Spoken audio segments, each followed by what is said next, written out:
Vengo a ti, vengo a ti, guíame, santifícame en ti. Yo quiero andar en tu verdad. Tómame, tómame, abrázame, mi corazón hoy vuelvo a ti. Solo a ti quiero humillarme, quiero humillarme, buscar tu rostro. Hoy me arrepiento delante de ti. Vengo a invocarte, inclina tu oído, escucha y perdona mi rebelión. Sana nuestra tierra, oh, sana nuestra tierra.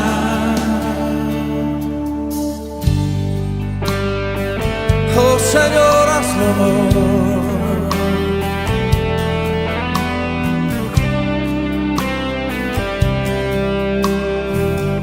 Cántelo una vez más conmigo. Vengo a ti, vengo a ti, guíame, santifícame en ti. Yo quiero andar en tu verdad. Tómame, Señor, tómame, abrázame, mi corazón hoy vuelvo a ti. Solo a ti, solo a ti quiero humillarme, quiero humillarme, buscar tu rostro. Hoy me arrepiento delante de ti. Vengo a invocarte, inclina tu oído, escucha y perdona mi rebelión. Clámale a Él, sana, sana nuestra tierra. Sánanos, sana nuestra, oh Señor, sánanos. Escucha hoy mi oración. Yo quiero pedir que levante usted una fuerte voz y empiece a clamar y decirle: Señor, escúchanos, perdónanos, perdona nuestro orgullo, perdona los pecados de tu iglesia. Desciende, Señor, toca la tierra, perdona nuestros pecados, sana nuestra tierra, Señor. Oh Dios, sánanos, Señor. Clamamos a ti, Señor, por sanidad. Te necesitamos. Oh, quiero humillarme, quiero buscar tu rostro. Hoy me arrepiento, hoy me arrepiento delante de ti. Vengo a invocarte.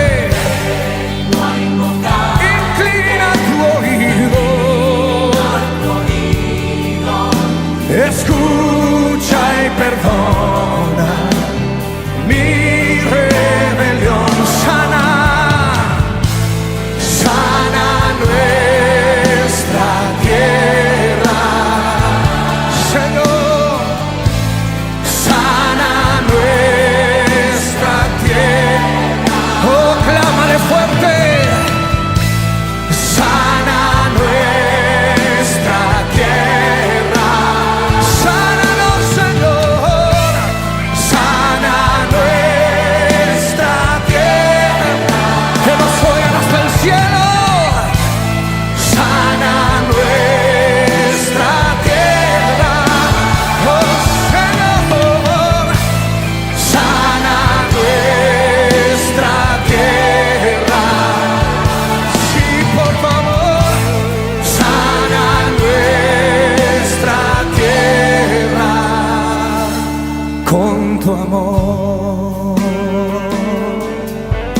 Ten misericordia, Señor. Ten misericordia. Misericordia sobre tu pueblo.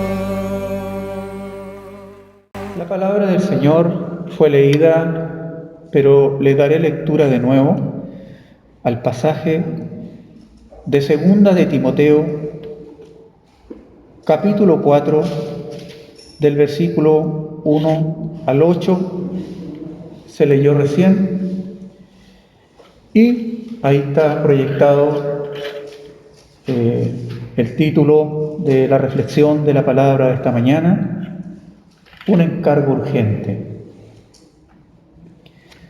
Leo la palabra del Señor entonces en 2 de Timoteo, capítulo 4, del versículo 1 al 8. Palabras del apóstol Pablo. Te suplico encarecidamente delante de Dios y del Señor Jesucristo, que juzgará a los vivos y a los muertos en su manifestación en su reino, que prediques la palabra, que instes a tiempo y fuera de tiempo, redarguye, reprende y exhorta con toda paciencia y doctrina. Pues vendrá tiempo cuando no soportarán la sana doctrina, sino que teniendo comezón de oír, se amontonarán maestros conforme a sus propias concupiscencias, y apartarán de la verdad el oído, y se volverán a las fábulas. Pero tú sé sobrio en todo, soporta las aflicciones, haz obra de evangelista, cumple tu ministerio. Yo ya estoy próximo a ser sacrificado, el tiempo de mi partida está cercano. He peleado la buena batalla, he acabado la carrera, he guardado la fe. Por lo demás me está reservada la corona de justicia, la cual me dará el Señor, juez justo en aquel día, y no solo a mí, sino también a todos los que aman su venida. El Señor bendiga la lectura de su palabra. Un encargo urgente. Estas son las palabras del apóstol Pablo a este joven Timoteo. De hecho, estos pasajes que he leído se le denomina el canto del cisne, porque se dice que el cisne, cuando muere, emite un canto lamentoso que anuncia su partida. Es como el canto del cisne del apóstol Pablo, cuando él dice: el tiempo de mi partida ya está cercano. Entonces sí, Pablo, el apóstol a los gentiles, anuncia su muerte con esta última carta y hace un llamado urgente. Por eso el título de hoy, esta reflexión, es un encargo urgente. ¿Sabe que me encanta la carta a Timoteo? Me gusta mucho y tengo subrayado varios pasajes del apóstol Pablo, por ejemplo, que le dice a este joven pastor: recuérdales, procura, evita, huye, desecha, etc. Consejos. Pero aquí le pone una nota de urgencia de todo lo que le ha dicho a este joven pastor. Te hago un encargo urgente. Te suplico encarecidamente. De todo el consejo, aquí hay una súplica. Por lo tanto, esta carta tiene un sentido de urgencia. ¿Y cuál es este sentido de urgencia? Primero, el sentido de urgencia que ve Pablo es por la continuidad del Evangelio y que ve varios peligros por la continuidad del Evangelio. Primero, el peligro está en la gente, y el segundo peligro es dejar de predicar la palabra de Dios. Por eso es una carta, hermanos, muy actual, porque el peligro es la gente, y el segundo peligro por el avance del Evangelio es que la gente deje de predicar la palabra de Dios.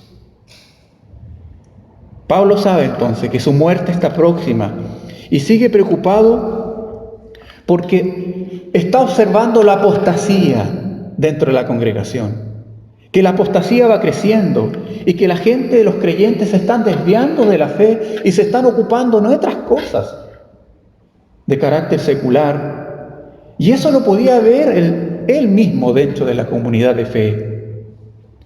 Entonces, en esta coyuntura, él ve la necesidad de pasarle ya su relevo al próximo pastor que va a continuar con la labor.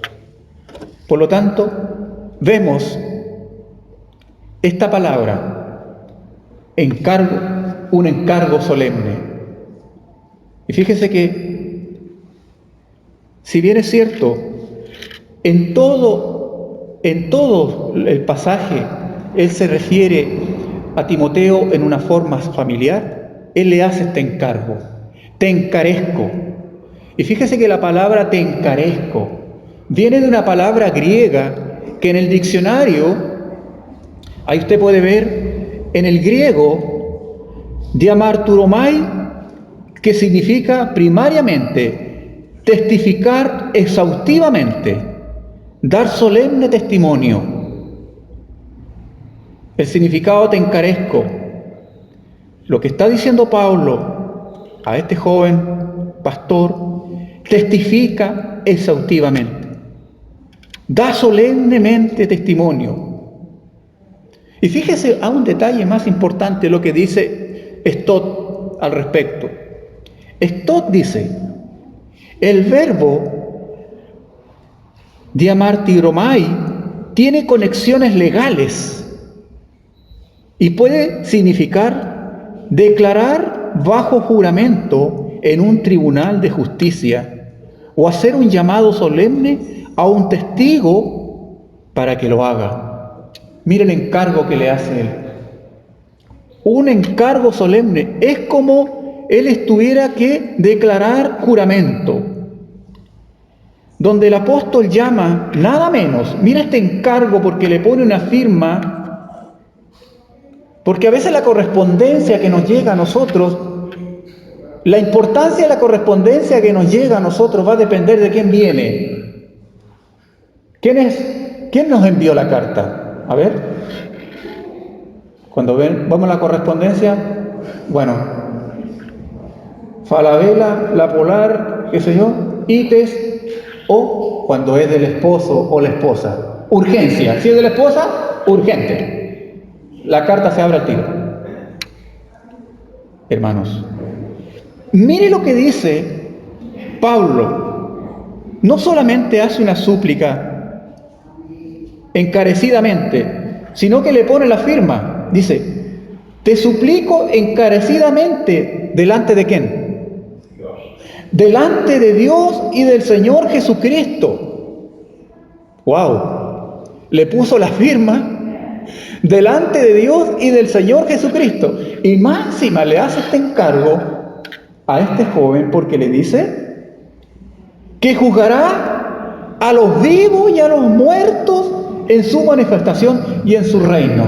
¿Cómo? Este joven Timoteo entonces no va a hacer caso a este encargo. Cuando le ponen a Dios, a Jesucristo, y más encima Pablo le dice que juzgará a los vivos y a los muertos. Es un encargo solemne, urgente. Entonces, donde el apóstol Pablo llama nada menos que a Dios y al Señor Jesucristo como testigos y miembros de un tribunal, y además le recuerda que un día volverá y someterá a prueba su ministerio. Es un encargo entonces para Pablo, para el joven Timoteo, un encargo de vida o de muerte. Por lo tanto, acá, estimados, aquí nosotros no podemos decir, no podía decir qué es lo que debo hacer, dónde debo iniciar. No, está bien clarito. Observe usted esta enorme responsabilidad de este encargo. Es un juramento legal donde Dios y el Señor Jesucristo están nada menos que en la galería de los testigos. Es un ruego solemne. ¿Cuál es el tenor de este encargo? ¿Cuál es el tenor del encargo? nos preguntamos. Primero, no perder de vista a quién servimos. Delante de Dios y del Señor Jesucristo. Primer encargo. No perder de vista a quién servimos. Este debe ser nuestro mayor, ¿cierto?, deber, el servir al Señor con fidelidad. Pero también una seria advertencia para aquellos que son negligentes, que juzgará a los vivos y a los muertos.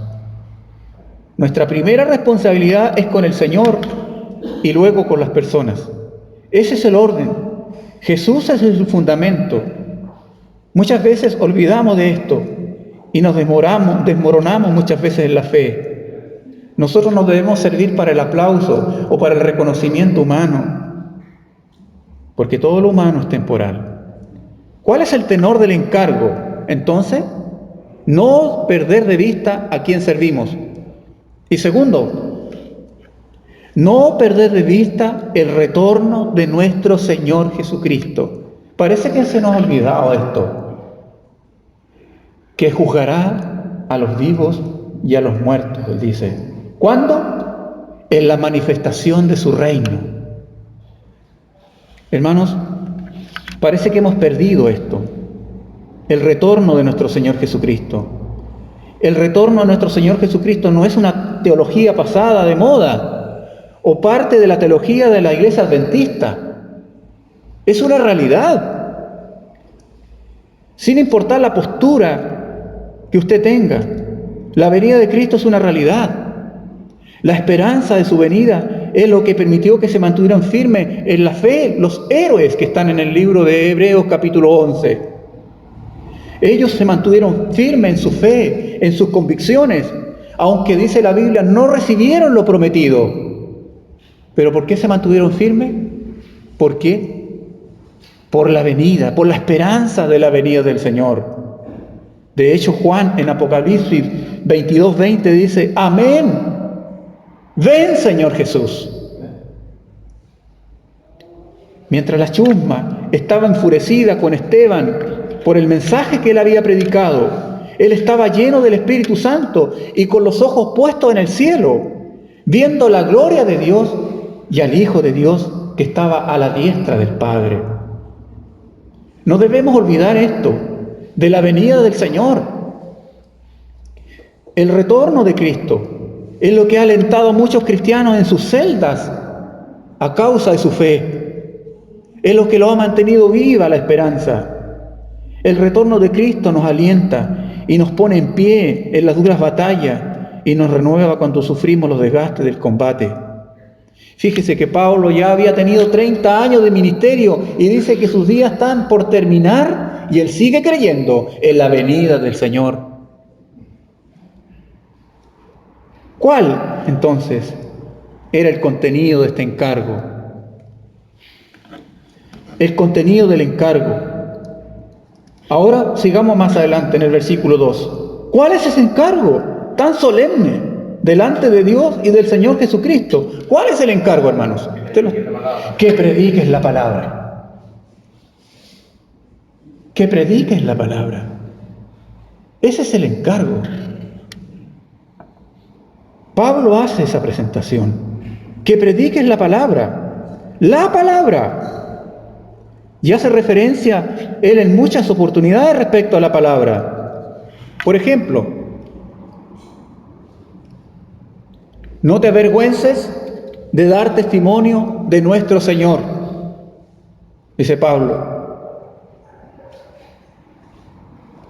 También, retén la forma de las sanas palabras. Son algunos textos de 36 aproximadamente.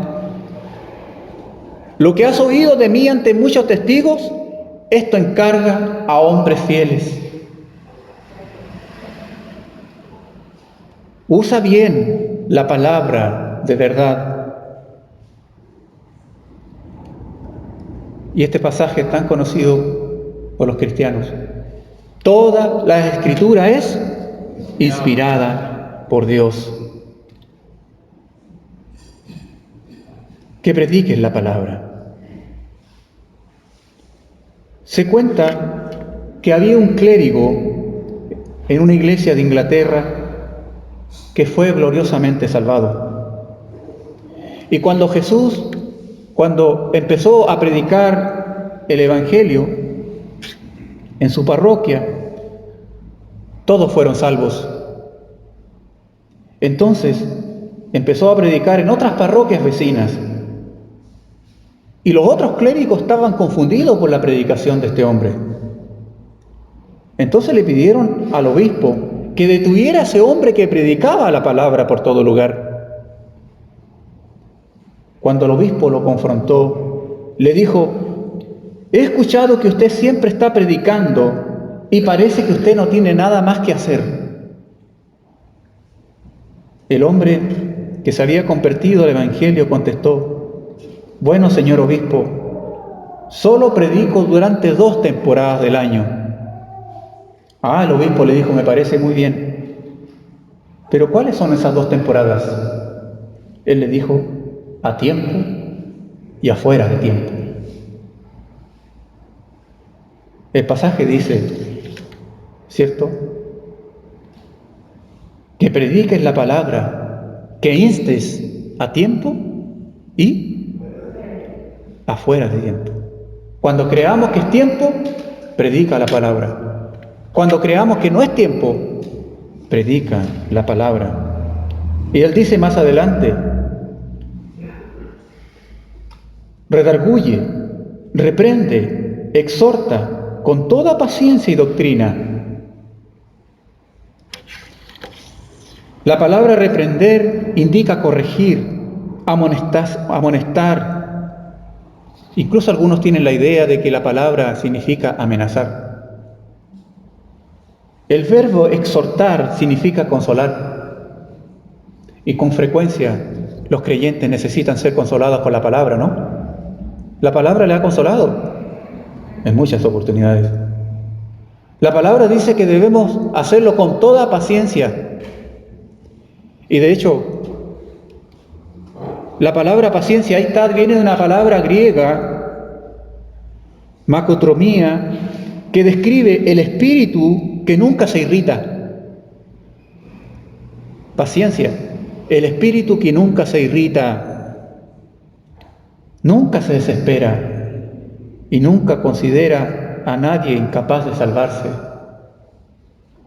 El cristiano cree pacientemente en las personas porque cree invenciblemente en el poder transformador de Cristo Jesús y que el poder de Jesucristo puede cambiar a cualquier persona. Dice el versículo número 3: vendrá tiempo cuando no soportarán la sana doctrina. Pablo está diciendo que vendría tiempo cuando el cristianismo no toleraría la sana doctrina. Y a medida que la historia avanza, esta situación se hace peor. Esto debe entonces ser fundamental para la predicación de la palabra de Dios. Este tiempo ha llegado, ¿o no? Este tiempo está acá. ¿Qué tiempo? Vendrá tiempo cuando no soportarán la sana doctrina. ¿Estamos esperando ese tiempo o estamos en ese tiempo? Ya estamos en ese tiempo. No soportan la sana doctrina. No soportan la predicación de la palabra de Dios. Dice el pasaje que ellos tendrán, de hecho, hermanos, el tiempo ha llegado. Muchos que asisten a la iglesia en el día de hoy no quieren escuchar la predicación de la Biblia. No quieren doctrina de la Biblia. La Biblia les cansa, la Biblia les da sueño. Y mantenerla abierta en el pasaje con mayor razón. Y ese tiempo ha llegado. Pablo dice, entonces, en el pasaje, vendrá tiempo cuando no soportarán la sana doctrina. No quieren escuchar la predicación de la palabra. Pero dice más adelante, sí tendrán comezón de oír. ¿Pero qué de oír? ¿Qué cosa? Vendrá tiempo, ¿cierto?, cuando tendrán comezón de oír, se amontonarán maestros conforme a sus propias pasiones. Tendrán comezón de oír, pero no la palabra.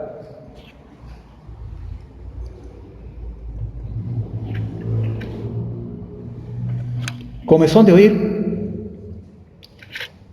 O sea, quiere decir que están insatisfechos. Desean escuchar algo nuevo, algo diferente, que se ajuste a sus propios gustos. Les cansa la palabra de Dios. Fíjese que algo parecido les ocurría también a los griegos. Usted debe recordar, hermanos, que ¿sabe por qué fueron a Atenas a escuchar a Pablo? Cuando Pablo salió predicando en el Areópago y se juntó mucha gente para predicar, para escuchar la predicación de Pablo, ¿usted se acuerda por qué fue tanta gente escuchando? No porque se iba a predicar la palabra, sino por la novedad. Incluso dijeron ellos, ¿qué querrá decir este palabrero? Porque ellos iban a escuchar a cualquier maestro, cualquier predicador que fuere, ellos iban a escuchar, los atenienses. Hechos 17, 18 lo dice ese pasaje. Dice el pasaje, dice en 17, 21, porque todos los atenienses y extranjeros residentes allí, en ninguna otra cosa se interesaban, sino en oír algo nuevo. Ellos querían oír algo nuevo. Pero tan pronto como habían escuchado la última novedad, se aburrían, lo desechaban como anticuada, y buscaban otra forma, una nueva. Pero Pablo le dice, tú insistes en la predicación de la palabra, redarguye, reprende y exhorta, con toda doctrina y paciencia. El doctor Gordon McGee se encontraba desarrollando un ministerio en cierto lugar y le hizo el siguiente comentario al veterano doctor Gabalien. Él le dijo al doctor McGee, este es un lugar extraño e interesante. Me he dado cuenta que si enseño el libro de Apocalipsis, se llena la iglesia, aunque sea en un servicio religioso celebrado en la mitad de la semana.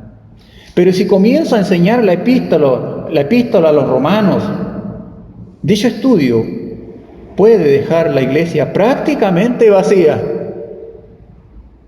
He descubierto que la gente va de un lugar a otro recorriendo grandes distancias por toda esta zona para escuchar a algún predicador que les pueda enseñar algún detalle curioso en cuanto a un caballo que se menciona en el Apocalipsis, etc. Al oír esto, el doctor Gabalien le respondió de una manera imposible de olvidar. Le dijo, doctor McGee, usted va a descubrir en su propio ministerio que hay muchas personas que están más interesadas en el anticristo que lo que están interesadas en Cristo. Algo así ocurre también en nuestros tiempos. Las personas se irán de la iglesia e irán a otra donde se predique lo que ellos quieren oír. No era lo que yo pensaba escuchar en nuestra iglesia. ¿Cómo es posible que en este tiempo moderno haya tanta ignorancia y vaya detrás de tantos maestros del error que son motivo de escándalo? Yo cuando escucho esos mensajes me agarro de mis pocas mechas que me quedan. Por ejemplo, ¿cómo es posible que los feligreses puedan comer pasto del jardín del templo porque es santo? ¿Cómo es posible? Porque es sagrado. Pero esto no es una falacia, es una realidad. ¿Cómo es posible, queridos, que los feligreses en congregaciones se dan besos prolongados para sacar los demonios del otro? Hermano, es una verdad. Estos tipos de maestros, bailes eróticos, espíritus de adivinación, hacer llover oro. Ustedes lo vieron en noticias cuánto tiempo atrás, que ridiculiza el Evangelio. Pero Pablo dice, se irán detrás de esos maestros, se amontonarán para escucharlos. Harán estadios llenos de gente ahí. Pero donde se predique el Evangelio no ocurrirá lo mismo, porque tienen comezón de oír otras cosas. Yo me pregunto, hay que tener mucho cuidado hoy día, hermanos, con lo que vemos y escuchamos en YouTube, con los mensajes, las predicaciones. ¿Sabe que a mí me llegan videos de hermanos de diferentes lugares? Pastor, escuche este mensaje. La última profecía que llegó esta semana. La última revelación. Yo ni siquiera lo abro. No tengo tiempo para esas cosas. Y yo me pregunto, ¿a quién están escuchando estas personas? Cuidado con las corrientes judaizantes que están en este tiempo. Hay corrientes judaizantes que hacen ciertos ritos y ceremonias raras, con velas, candelabros, inciensos, copas, vestiduras especiales, mezcladas con música religiosa.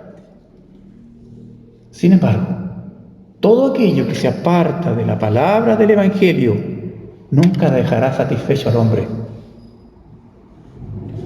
Entonces, como hay gente con necesidad de oír cualquier cosa, ¿qué dijo Pablo? Se amontonarán los maestros para que hablar lo que ellos quieren escuchar. Pablo dice aquí, se amontonarán maestros conforme a sus propias pasiones. Sí, estimados hermanos, se amontonarán. Fíjese que los días de Timoteo, cuando Pablo está escribiéndole a Timoteo, era trágicamente fácil encontrar tales maestros. Se llamaban los sofistas. Y los sofistas, aún no llegó a Sócrates, los sofistas en los tiempos de Pablo andaban de ciudad en ciudad ofreciéndose para enseñar cualquier cosa por causa del dinero. De hecho, los sofistas son catalogados como los primeros abogados de la historia, sin ofender a la abogada presente. Eran profesores ambulantes, versados en todo. Nada se les queda de chico. Ellos hablaban de ciencia, de astrología, de la creación, de moralidad. Y andaban itinerantes enseñando. Formaban escuelas los sofistas. Y también hacían clases particulares a los hijos de los ricos. Y les pagaban por esos. Los sofistas se vestían de forma extravagante para llamar la atención. Y sofistas significa sabios. Maestros de retórica que desarrollaban el razonamiento y la eficacia de la persuasión. Hermanos, la eficacia de la persuasión para convencer a la gente. No hablaban la verdad. No le interesaba hablar de la verdad. Eran falsedades los que decían, pero convencían a la gente con sus mentiras. De hecho, Platón y Aristóteles no los podían ver. Sócrates tampoco, a estos sofistas. Eran sus detractores. Pero la influencia de estos hombres estaba inundando incluso el pensamiento de la iglesia. Estos sofistas llegaron a la iglesia en Corinto.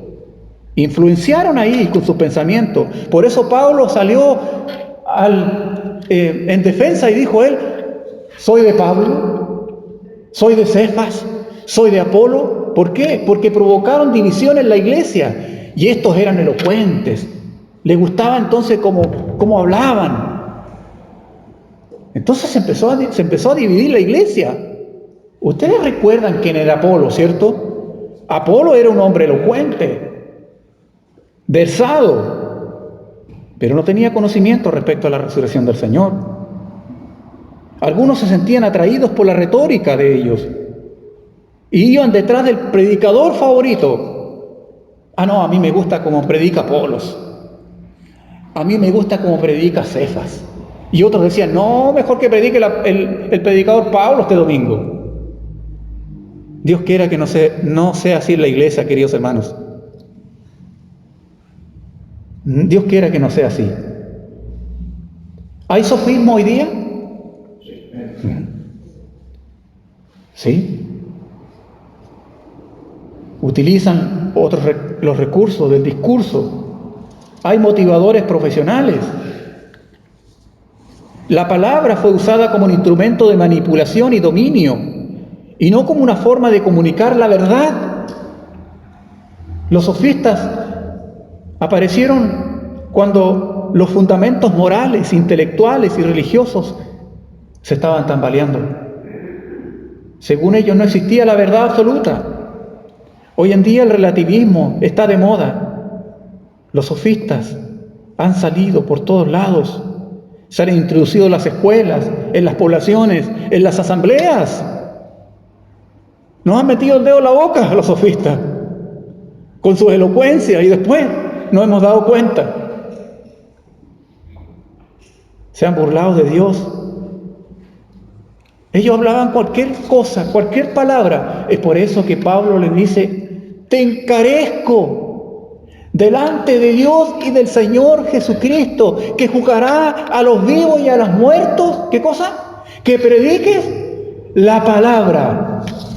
¿Cuál palabra? La palabra. Porque los sofistas hablaban cualquier cosa, menos la palabra.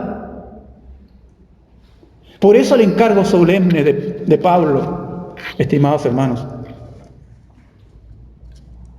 Hoy hay sofismo. Hoy, en vez de dar consejo bíblico, damos terapia. ¿Y la palabra? ¿Dónde está la palabra? Pero ahora dice Pablo al joven Timoteo. Bueno, hace rato que aparece Sócrates ahí, porque Sócrates dijo de los sofistas: tratan de atraerse discípulos cobrando poco y prometiendo mucho. Y entre comillas. Pero tú, versículo 5. Pero tú, Timoteo, sé sobrio en todo. Fíjese que sobrio viene del adjetivo nefalios, que quiere decir no borracho, y también del verbo nefo, que quiere decir juicioso, controlado, como un atleta que tiene sus pasiones, apetitos y nervios bien bajo control. Diccionario de Enciclopedia de Biblia y Teología. Significa ser sobrio, del griego nefalios y nefo. Hort, este ministro anglicano del siglo XVIII, dijo lo siguiente con respecto a esta palabra: sé sobrio, un estado mental libre de toda perturbación y obsesión, con todas las facultades plenamente controladas para mirar a la cara todos los hechos y todas las circunstancias. Eso significa, según Hort, ser sobrio, un estado mental libre de toda perturbación y obsesión.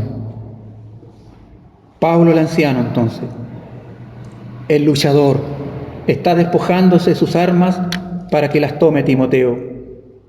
Y no hay un pasaje en el Nuevo Testamento que contenga más figuras gráficas que este. Cumple tu ministerio. Cumple tu ministerio. Versículo 6. ¿Por qué? Él dice: yo estoy próximo, ¿para qué? Para ser sacrificado.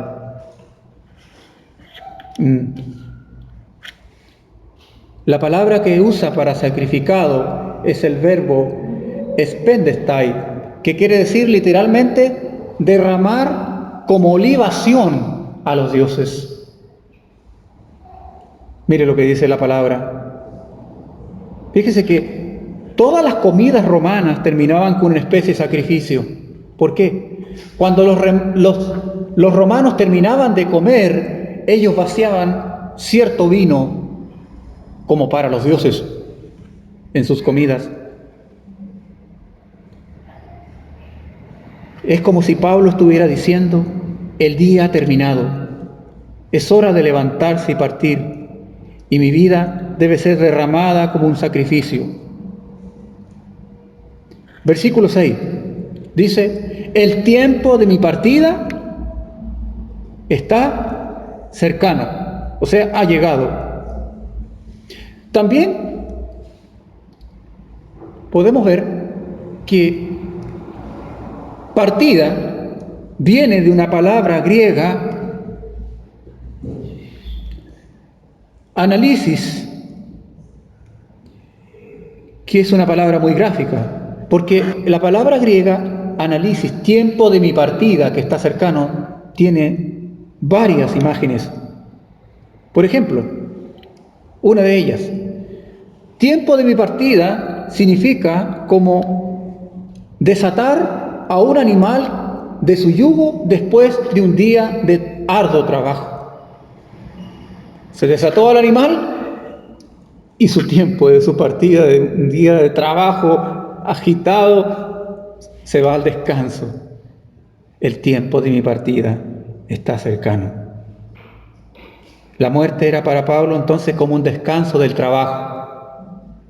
También el tiempo de mi partida era una palabra que significa como quitarse unas cadenas. Y la muerte era para Pablo como una liberación de sus cadenas terrenas por Cristo. Iba a cambiar los confines de una prisión romana, porque en este momento, cuando está escribiendo la carta a Timoteo, él está preso. Pero él va a cambiar la prisión por la gloriosa libertad en las cortes celestiales. Mire lo que dice la palabra análisis. Entonces, como quitar a unas cadenas. Pero también significa esta palabra para soltar las cuerdas de una tienda de campaña. Es como soltar las cuerdas de una tienda de campaña. Y cuando soltamos las cuerdas de la tienda de campaña es que nos vamos, ¿cierto?, en otro rumbo. Pablo dice: suelto las cuerdas de mi campaña, me voy en otra dirección. Era el momento de levantar para él el campamento, porque ya estaba anciano. Él había hecho muchos viajes, había andado por muchos caminos en Asia Menor, en Europa, pero ahora estaba poniéndose en marcha para el último y más grande viaje. Iba camino al Señor. Y lo otro que significa la palabra análisis, tiempo de mi partida, soltar las amarras de un navío. Pablo, usted sabe, había tenido muchas experiencias en sus viajes por diferentes puertos y diferentes mares, pero ahora se iba al alta mar, haciéndose a la vela para cruzar las aguas de la muerte y llegar al puerto de la eternidad. Así que para el cristiano, la muerte es un despojarse de la carga para descansar. El tiempo de su partida es ser desencadenado para ser verdaderamente libre. Es levantar la tienda para residir en los lugares celestiales. Es soltar las amarras que nos sujetan a este mundo para hacernos a la vela en el viaje que termina nada menos que en la misma presencia de Dios. Ahora sigue con las imágenes Pablo. 3 figuras atléticas usadas en los Juegos Olímpicos y que usted los puede ver en el versículo número 7. 3 figuras. He peleado la buena batalla. La palabra que se usa para batalla es agón, que es la que se usaba para una pelea en el circo. Agón. He peleado la buena batalla. Segundo, he terminado la carrera. Ojo, he terminado la carrera. Porque es fácil empezar en el Evangelio. Pero otra cosa es terminar la carrera. Otra cosa es terminarla. Es difícil concluirla. Lo único que se necesita es perseverancia, y es lo que carecemos muchas veces. ¿Sabe qué? Con respecto a esto, la batalla de Maratón fue una de las más decisivas del mundo. Ahí estaban los griegos por un lado y los persas por otro. Los griegos no tenían por dónde ganar la batalla de Maratón. Los persas estaban a punto de obtener la victoria. Si los persas hubieran obtenido la victoria, Grecia no hubiera tenido la gloria que nosotros conocemos. Pero a pesar de sus terribles desventajas de los griegos, ellos obtuvieron la victoria. Y después de la batalla, un soldado griego fue corriendo a Atenas, corrió de día y de noche para dar la noticia. Se dirigió a los magistrados y llegó corriendo y le dijo: ¡alegraos! Porque la victoria es nuestra. Los griegos hemos ganado. Y cayó a tierra. Y ahí murió. Había completado su carrera, había cumplido con su misión, porque había dado el mensaje. Hermanos, termino con estas palabras.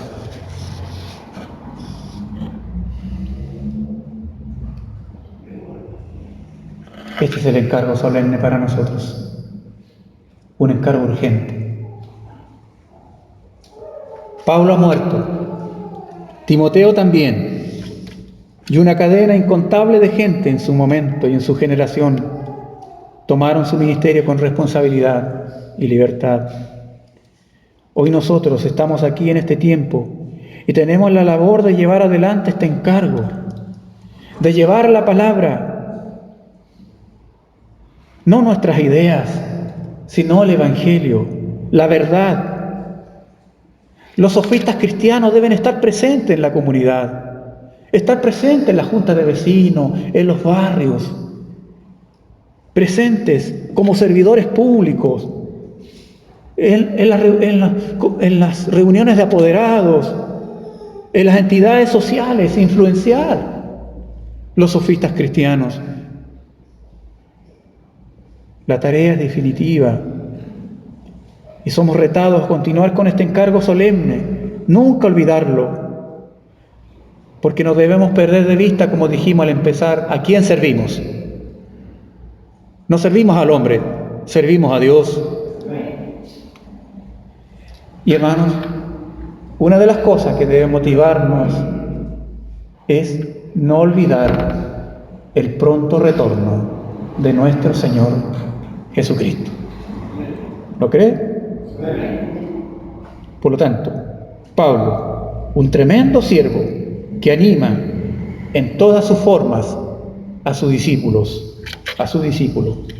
que le dice: recuerda, procura, evita, huye, desecha, pero te hago este encargo solemne y urgente. No dejes de dar testimonio del Señor. Oremos al Señor. Les invito a inclinar su rostro al Señor.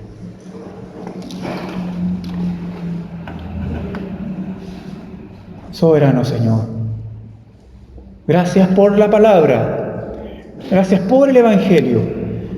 Señor, este mensaje predicado a través de este anciano que está entregando el testimonio a uno más joven, porque sabe que su tiempo ya está cercano. Como él dijo, el tiempo de mi partida está cercano. Pero esta palabra ha sido predicada durante tanto tiempo, pero cobra vigencia. Porque, Señor, son los tiempos que visionó un día el apóstol Pablo. Señor, ayúdanos nosotros también, porque también es nuestra responsabilidad de cumplir con este encargo urgente y solemne. Y vemos como testigos y juez a nuestro Dios y Señor Jesucristo. Ayúdanos, Señor, a llevar el Evangelio, a predicarlo con nuestro testimonio, con nuestra vida, que sea, Señor, de acuerdo como dice tu palabra. Oramos, Señor amado, para no ser engañados por los sofistas modernos. Oh, Señor, que advirtió el apóstol Pablo, danos de tu gracia, de tu bendición y sabiduría. Bendice a la iglesia. Esta es la palabra que ha sido predicada en esta mañana. Y yo espero que la otra tarea la hará el Espíritu Santo. Oramos, Señor, y bendiga también a todas aquellas personas que habrán de escuchar la palabra de Dios, Señor, por los medios tecnológicos. En el nombre de Jesús. Amén. Que el Señor les bendiga.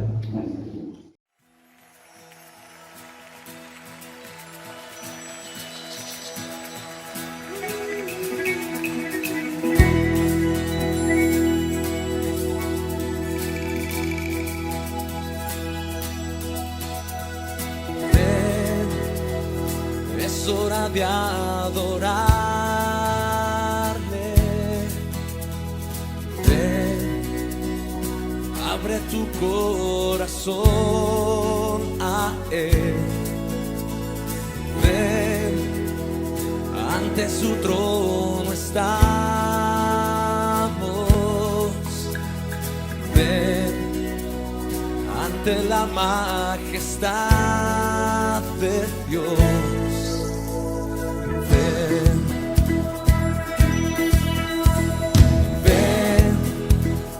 Es hora de adorarle. Sí, ven, ven, abre tu corazón a Él. Sí, ven, ante su trono estamos.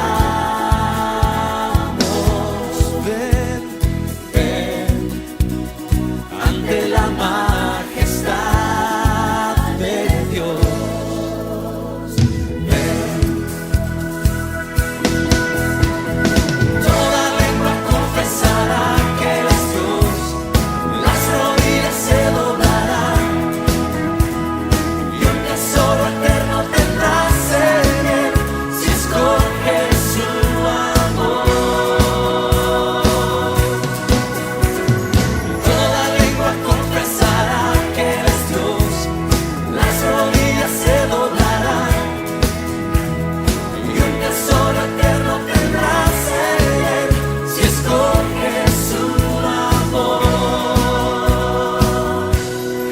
Conmigo.